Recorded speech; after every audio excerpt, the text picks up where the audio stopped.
What is going on, folk, and welcome back to my mobile gaming quest where I document playing a brand new mobile game every single day here on YouTube. And today, we are going to play Marvel Battle Lines, which is a brand new strategy card game where we collect Marvel heroes, add them to our deck, we upgrade them, and then we take them into the single player and real-time multiplayer PvP matches. The matches are relatively short fights where we take turns placing units of superheroes on a 3x4 grid, as you guys can see right here in front of us right now.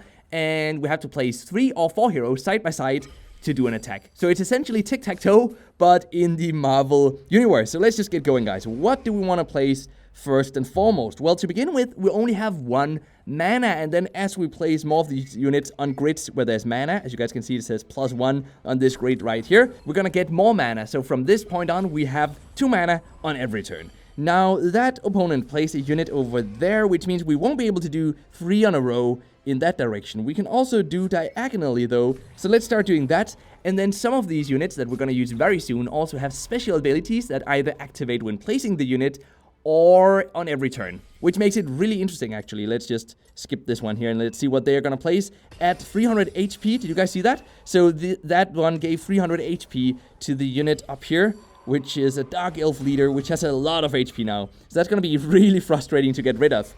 But let's try to do that by placing Iron Man over here. He's going to deal some damage by firing some rockets, as you guys can see. And that did not really take out any of those 2 other opponents, but at least it took out some of their HP. We have to be really careful now because they can get 3 in a row down there, down here. So let's place a unit here to make sure that doesn't happen. And let's see what we're going to do. Right now, it looks like we really don't have the upper hand. The other player has the upper hand. And now they're definitely going to do an attack on us. Look at that, guys. There's no way we can do. They've got us cornered. We can either place a unit. Well, right now, we can't place any unit. So let's just shuffle that one and get a new one. We can either place it over here or over here. I think I'm going to place it here because that's going to deal the most damage if the opponent chooses to place their unit there. Because then there are 4 units doing an attack. So I'm going to place it there. Let's just watch them do an attack on us, guys. They're definitely going to place the last unit down there on their side, because that will make 3 in a row, and that will deal some damage to us. Let's just hope that we'll be able to survive, though. I think we should be able to survive. This is probably going to deal around 800 or 600 damage. Only 700 or 630 damage, actually. So that was not too bad. So now we have a chance, guys. We have a chance here. We have an opportunity to deal some damage. So let's do it, and let's see how much we're going to deal. Probably around 900. This might actually be enough to take out the opponent entirely in this single-player campaign. Let's have a look. 390 left. No, this is not going to be enough, is it? Yes, it was! Awesome! So we won this single-player campaign mission, which was the last one of Chapter 2, I believe. So now there's a bit of more story here, and we'll soon get to another comic book strip, because we do have sort of these comic book stories within the game. Either you're gonna like that or you're gonna dislike that. I don't know. I quite enjoy it, but sometimes they do take a long time to read through, so instead I just want to skip ahead, and you can definitely do that. You can skip them entirely, and we're gonna do that for the rest of this video. But if you enjoyed these comic book stories, the story is decently interesting, I guess, so you won't be bored by reading it. But what you might dislike about this game, though, is that new cards can be acquired for real-life money. But then again, let's be fair, which card game doesn't have a system like that? I mean, even Hearthstone have that, and people really seem to love that game. The difference, of course, is how fair it is, and I have a pretty bad feeling that this game might turn a tiny bit pay to win down the road, although I can still easily compete in the PvP and PvP now that I'm a few hours in. It's still too early to say what's going to happen. How is the endgame PvP going to look like in 6 to 12 months from now, for example. Before we go into this battle here, I just want to show you guys the many other systems in this game. So look at this. We were in the campaign mode. There's also an arena, which is not real-time PvP, by the way, and there are trials, simulation, and there are quick PvP matches, which are actually real-time. Then we have a friend system, we have daily missions, we have our card collection, we have challenges that appear every once in a while, and we have an event portal, and then we have special operations. So much stuff, and it honestly might be too much for some of you guys. I at least found the menu rather confusing to begin with. I tried to figure out, is this real-time PvP? No, it's not real-time PvP. Okay, let's go into another one. Is that real-time PvP? No, that's not real-time PvP either. And for me, it was kind of confusing to have to go through all these different types of systems, especially when I just wanted to play the game. I just wanted to have some fun, and I didn't have to wait for menus to load. I didn't want to boot the game too many times, but I had to quit the game so many times because I just got so frustrated with it, and then open it up again. And it takes forever to load, even on my Samsung Galaxy S8 Plus. Looks like we're fighting Spider-Man here. Just so you guys know, this is called the Arena,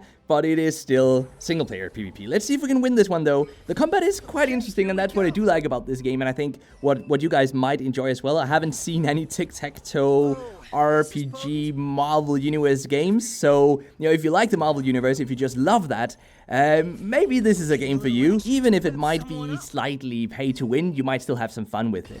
Personally, I'm gonna keep the game installed for a few weeks just to see how it goes with the update to the game, but I don't expect that I'll keep playing it, primarily because the performance is kind of sluggish and just so many other great games out there that I don't want to deal with another potentially pay-to-win game. But guys, what do you think about it? Let me know in the comment section down below. And now, for the mobile gaming fact of the day, which is that Zynga has acquired licenses for Game of Thrones, for Harry Potter, and for Star Wars mobile games. Great news, right? Well, yes, maybe, but the Harry Potter game is just gonna be another match-free game, and the Game of Thrones game will be a social slot machine title. So maybe don't get your hopes up too much for the Star Wars title, even though we don't know what exactly that is gonna be yet.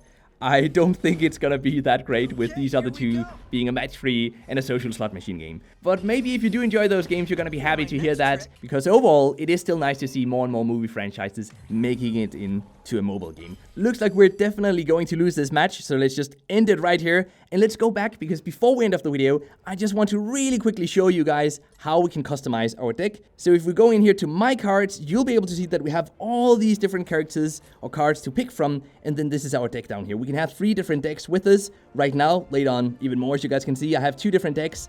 I use number 2 right now, and there's no way to automatically have this deck sorted, which makes the game kind of hardcore, because you have to go into each and every one of these cards and think for yourself, well, Doctor Strange is really strong. He has 850 in attack and in HP, but he does require 3 energy to use. So will I have 3 energy? Maybe not that often. So is it worth it to use that character? Maybe, maybe not. That's for you to decide. But it is interesting if you want to get into it, but it's also rather hardcore. And then we have the shop over here that I talked about before, or hinted at before, where we can spend real-life money to buy all sorts of card packs. We can also spend gold, of course, but then we have these loot boxes down here, and we have gems. You know, the in-app purchases going all the way up to $100 US. So guys, let me know what you think about this game in the comment section down below. And until next time, just keep gaming, stay awesome, and I'll see you guys around.